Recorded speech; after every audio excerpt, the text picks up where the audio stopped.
Hello esteemed colleagues, in this tutorial video we'll review filtering options of the stock section of the stock and purchase module of the WAYL system.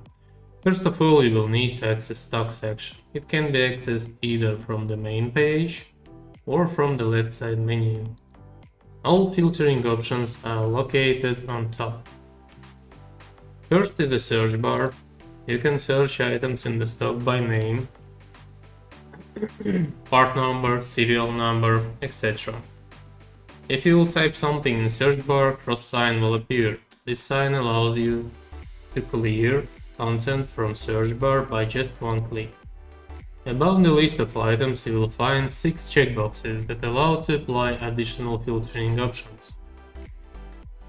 Finance Debt column will show additional column with information about department assigned to item. Departments can be assigned to each item in stock and can be the following: deck, mechanic, electrical mechanic. This field is mandatory, it's similar to category of item. Class related checkbox will show only items related to the ship's class. You can mark an item as class related in its settings. Double click on item and tick class related item checkbox.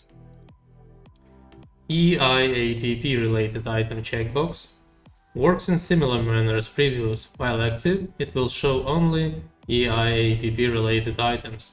And to mark an item as EIAPP related, you can double click on it, then tick EIAPP related item checkbox in its settings. More than zero checkbox. While active, it will show only those items where remaining on board value is more than zero.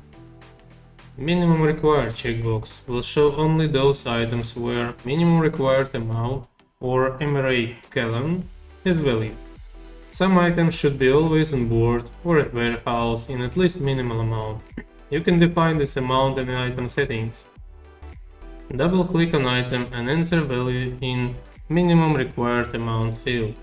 Please pay attention that if any change has been made in item settings, you need to fill cause of change field to define why changes has been made.